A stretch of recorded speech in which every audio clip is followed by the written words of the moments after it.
আসসালামু আলাইকুম। Doctors matrimonybeauty.com ও drconsultancy.com এর ওনার, ফাউন্ডার, ডিরেক্টর, চেয়ারম্যান, সিইও আমি আসাদুল্লাহ কনসালটেন্ট আছি আপনাদের সাথে আসাদুল্লাহ টিভি.বিডি ইউটিউব চ্যানেল থেকে এমবিবিএস সেশন 2020-21।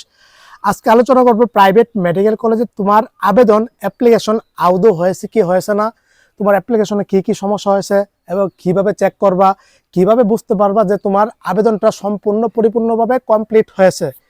দেখো, যে মেডিকেল অ্যাডমিশনের প্রাইভেট মেডিকেলের অ্যাডমিশনের অনলাইন অ্যাপ্লিকেশন চালু হয়েছে সেই ফেব্রুয়ারি 6 তারিখ থেকে। আজকে ফেব্রুয়ারি 28 তারিখ, মানে আজকে ফেব্রুয়ারি মাস শেষ হয়ে যাবে, আগামীকাল থেকে মার্চ মাসের 1 তারিখ শুরু হবে, বুঝতে পারছো? 1 মার্চ শুরু হবে। তার মানে আবেদন অ্যাপ্লিকেশন মার্চের 1 তারিখ পর্যন্ত করা যাবে, বুঝতে পারছো? এটা হয়তো বেলা 12টা বাজে শেষ হয়ে যেতে পারে, অথবা রাত্রের 12টা বাজে আবেদন করার টাইম শেষ হয়ে যাবে।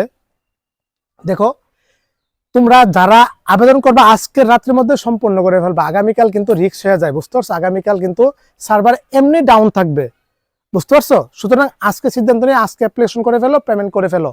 আর পেমেন্ট করার টাইম হচ্ছে 2 তারিখ পর্যন্ত, মার্চের 2 তারিখ পর্যন্ত তুমি পেমেন্ট, যারা অনেকে পেমেন্ট বাকি থাকে তখন পেমেন্টটা করতে পারবে, আরো একদিন বেশি সময় থাকে, 2 তারিখ পর্যন্ত। এখন বিষয়টা হলো, তুমি প্রাইভেটের এমবিবিএস এ জেনারেল কোটায় অথবা মেধা কোটায় দুইটা থেকে একটাতে আবেদন করছো, অথবা প্রাইভেট মেডিকেল কলেজে ডেন্টাল কলেজে অথবা ডেন্টাল ইউনিটে জেনারেল কোটায় অথবা মেধা কোটায় আবেদন করেছো, রাইট?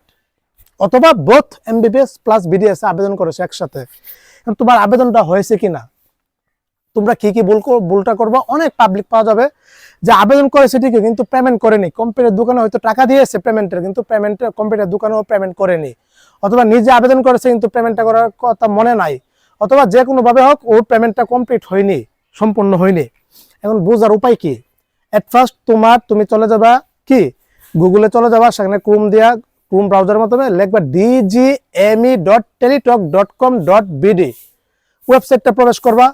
প্রবেশ করার পরে যে হোম পেজে কি দেখতে পাবা, উপরে একটা অপশন দেখতে পাবা যে অ্যাপ্লিকেশন কপি, এটাতে একটা ক্লিক মেরে দিবা।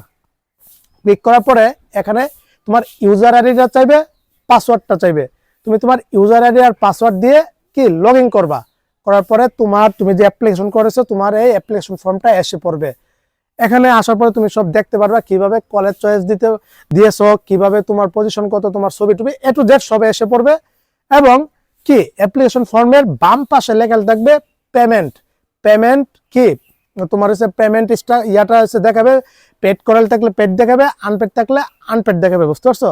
পেমেন্ট ফিটা হচ্ছে তোমার পেড লেগাল থাকলে মনে করে নিবা তোমার অ্যাপ্লিকেশন সম্পূর্ণ হয়ে গিয়েছে, পেমেন্ট করা হয়ে গিয়েছে। আর যদি দেখো যে পেমেন্ট কি আনপেড লেগাল, তাহলে তোমার আবেদন হয়েছে ঠিকই, কিন্তু তুমি পেমেন্ট না করার কারণে অ্যাপ্লিকেশনটা বাতিল বলে গণ্য করা হবে।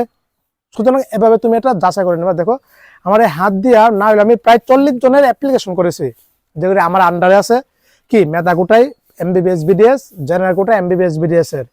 তো ওদেরগুলি কিন্তু আমি ভাই নিজ দায়িত্বে আবেদন করছি, মানে পেমেন্ট করছি, ওদেরকে অ্যাপ্লিকেশন কপি পাঠিয়ে দিছি, পিক প্লাস পিডিএফ। আবার নিশ্চয় যখন হবে তখন আবার নিশ্চয় করবো। দেখো, তুমিও তোমারটা চেক করে নিয়ে নাও, আমি ওদেরটাও আজকে রাত্রে আবার চেক দিয়ে দিব ইনশাল্লাহ। এরপর আমি একবার দিয়েছি, সবকিছু ঠিকঠাক আছে। ভাই, এটা জীবনের বাঁচানোর একটা বিষয়। এই আবেদনটা যদি তোমার সম্পূর্ণ না হয়, যদি না করতে পারো, তাহলে তুমি আর মেডিকেলে ভর্তি হতে পারবা না। গতবারও যা পারেনি, এরকম শত শত স্টুডেন্ট ছিল গতবারও, আবেদন সম্পূর্ণ না হওয়ার কারণে কি মেডিকেলে অ্যাপ্লিকেশন আর করতে পারিনি, ভর্তি হতে পারিনি, অ্যাপ্লিকেশন আর দ্বিতীয় সার্কুলারও দেয়নি। সুতরাং এটা গুরুত্বপূর্ণ একটা অংশ, বুঝতে পারছো? আর অনেকে পজিশন খুবই দূরে আছে, অথবা আছে, অথবা মেধা কোটায় চান্স হবে না, ওরা কিন্তু পরবর্তী প্রাইভেটে জেনারেল কোটায় পড়ার সুযোগ হবে না। গতবারও হয়নি, কিন্তু এবার কি হয় জানি না, এবার হয়তো আমার জানা হতো এবার ওই সুযোগটা দিতে পারে। যাও, তারপরে বিষয়টা হলো যে এই তোমার আবেদনটা করার পরে, পেমেন্ট করার পরে তোমার একটা এসএমএস যাবে, congratulation your payment is complete. বুঝতে পারছো? তোমার পেমেন্টটা কমপ্লিট করা হয়েছে, এটা একটা এসএমএস যাবে, কোন নাম্বার থেকে পেমেন্টটা করা হয়েছে, তোমার ইউজারের পাসওয়ার্ডও কিন্তু ওইখানে এসএমএস এ থাকবে, বুঝতে পারছো? সুতরাং এটা তুমি গুরুত্ব সহকারে দেখে নিবা। তারপরে আরেকটা কি বিষয়, যে যারা চাচ্ছ যে ভাই কলেজ একবার চয়েস দিয়েছি, আবার মন টানতেছে অন্যভাবে চয়েসটা দেই, চাইলে চেঞ্জ করতে পারো, সমস্যা নাই। কিন্তু আমার মতে এটাতে আর হাত দেওয়ার দরকার নাই। ভর্তির পরে তো মাইগ্রেশন অপশন আছে, তখন মাইগ্রেশন করে অন্যগুলোতে চলে যাবা, বাস। কিন্তু এটাতে আবার তো হাতটা তার দিও না, নতুন ফিচার তো অনেকের অনেক ভুলভাল হয়ে যায়, উল্টাপাল্টা হয়ে যায়। তো আরেকটা যে বিষয়, সেটা হলো যে হ্যাঁ, অ্যাপ্লিকেশন রেজাল্ট দেওয়ার পরে মানে অ্যাপ্লিকেশন করার পরে এটা রেজাল্ট কবে দিবে এটা ভাই নির্দিষ্টভাবে বলা নাই, বলেনি। এবার হয়তো আমার ধারণা হতে মার্চের কি প্রথম অথবা দ্বিতীয় সপ্তাহে রেজাল্টটা দিয়ে দিতে পারে, অথবা তৃতীয় সপ্তাহে, বুঝতে পারছো? মানে ঈদের আগে দিয়ে দিবে কি আর কি, হয়তো রমজানের মাঝে মানে ইয়ার এই মার্চ মাসের মাঝামাঝি সময় ইনশাল্লাহ দিয়ে দিবে। তারপরে তখন দিয়ে দেওয়ার পরে তোমার আবেদনটা যে কলেজ আসবে এখানে একটা নিশ্চয়ন করতে হবে, নিশ্চয়ন করলে তোমার আবেদনটা কমপ্লিট হবে, তখন তোমারটা অটো মাইগ্রেশন হবে। নিশ্চয়ন না করলে তুমি আউট, বাদ, তুমি আর ভর্তি হতে পারবা না। তখন নিশ্চয়নটা 100 টাকা দিয়ে করতে হবে, ওই নিশ্চয়ন আবার না করলে তুমি আবার ভর্তি হতে পারবা না, বুঝতে পারছো, মেডিকেলের নাম আসার পরেও। তো সুতরাং প্রত্যেকটা ধাপ, প্রত্যেকটা পদক্ষেপ অনেক গুরুত্বপূর্ণ, এগুলি তোমরা মনে রাখবা, খেয়াল রাখবা। তারপরে মেডিকেল 1 লক্ষ টাকা দিয়ে ভর্তি হবা প্রাথমিকভাবে যদি মাইগ্রেশন করতে চাও। আর যদি বলো যে মাইগ্রেশন করতে চাও না, তাহলে ফুল টাকা দিয়ে ভর্তি করতে পারো, অথবা ক্লাস শুরু হওয়ার আগে কলেজ যখন বলে তখন ওই টাকাটা দিয়ে দিতে হবে, বুঝতে পারছো? অনেক স্টুডেন্ট হাজার হাজার জন দেশ বিদেশ থেকে নক দিছে, কল দিছে, অনেকে ধরতে পারছে না।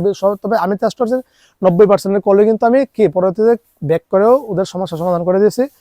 অনেকে আছেন যে আমি কয়েকটা কলেজে আমি অনেক সুযোগ সুবিধা নিয়ে ভর্তি করতে পারি কম টাকায়, কিস্তি সুবিধা দিয়ে। তো যেমন MBBS BDS অনেকে আবেদন করে ফেলছেন, অথবা আমার পর্যন্ত পৌঁছাতে পারেনি। এখন উপায় কি দেখেন, আবেদন করে ফেলছেন, চাইলে এখন একটা উপায় আছে, চয়েস আবার পরিবর্তন করা।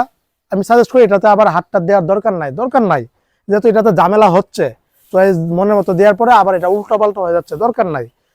আবার তো দেখেন কোনটাতে নাম আসার পরে আমি তো আসি, যদি ইনশাল্লাহ বেঁচে থাকি আমাদের জানাবেন, তখন আমি যেগুলিতে সুযোগ সুবিধা দিয়ে দিতে পারবো, কম টাকায় কিস্তি সুবিধা আর অন্যান্য ফেসিলিটি, তো ওইগুলিতে কি মাইগ্রেশন করে নিয়ে নিব। গতবার কিন্তু অনেক স্টুডেন্ট প্রায় 10 জনের মতো মাইগ্রেশন করে এভাবে কিন্তু MBBS BDS কিন্তু ভর্তি করেছে, বুঝতে পারছেন? কোনো সমস্যা নাই, ওইটাই সবচেয়ে ভালো মনে করি। এবারও মাইগ্রেশন দিবে, 1 থেকে 2টা মাইগ্রেশন হতে পারে।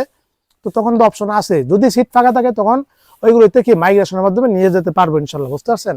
আর চাইলে যদি কলেজ চয়েস যেহেতু পরিবর্তন করা যায়, চাইলেও করতে পারেন, কিন্তু আমি মনে দরকার নাই থাক, এরা অনেকের নাকি উল্টাপাল্টা হয়ে যায় ইয়া করে, তো এটা শেষ মুহূর্তে আর এত ঝামেলা দরকার নাই।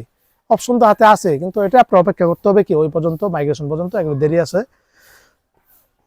যাই হোক, গত বছর তুলনায় এবার যতটুকু পারছি কন্টেন্ট দেওয়ার চেষ্টা করছি, আলহামদুলিল্লাহ। গতবার প্রচুর কন্টেন্ট দিয়েছিলাম, এবার হচ্ছে দৌড়াদৌড়ির উপর আছে। বাড়িতে আসছি, আমার বড় ভাই সৌদি আরব আবার চলে যাব, ছুটিতে আসছে, এই 2 তারিখে চলে যাবে ইনশাল্লাহ। তো এটার জন্য আসছি বাসায়। কালকে আবার আমাদের Narsingdi health services and research centre Narsingdi প্রস্তাবিত মেডিকেল কলেজের কিন্তু আমি শেয়ার হোল্ডার, একজন সদস্য।